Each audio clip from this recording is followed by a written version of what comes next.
Welcome to our channel. Today we how to connect GitHub OAuth to secure a dashboard app, beginner guide step by step clearly.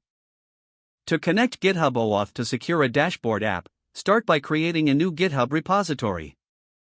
Go to GitHub and log in to your account. In the upper right corner, click on the plus icon and select New Repository. Name your repository and click on Create Repository.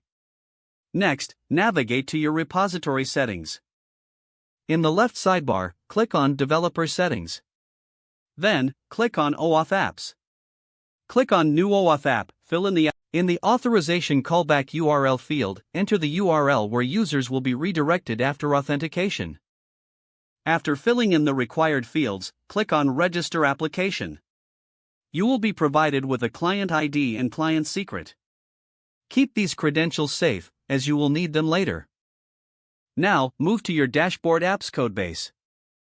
Install the necessary packages for handling OAuth. Use a package like Passport GitHub for Node.js applications. Configure the GitHub strategy using your client ID and client secret. Ensure that your app can handle the callback from GitHub. Set up your routes to initiate the authentication process. When a user tries to log in, redirect them to GitHub's authorization page.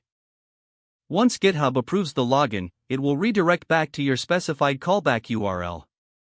At this point, you can capture the access token and authenticate the user in your dashboard app. Implement session management to keep users logged in. Test the entire OAuth flow to ensure everything works correctly.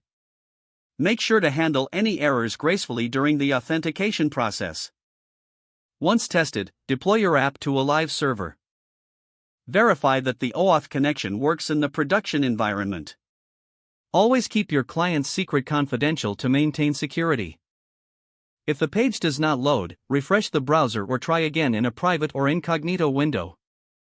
Make sure you are using the correct email address, then retype it carefully to avoid small typos.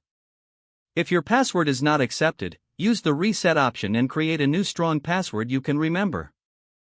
Check your spam folder for verification or security emails, then complete any requested confirmation steps. Enable two-factor authentication if available to improve account security and reduce unauthorized access risk. After signing in, review your profile details so your contact information and settings are accurate and current. Don't forget to like this video and subscribe to our channel for more step-by-step tech guides.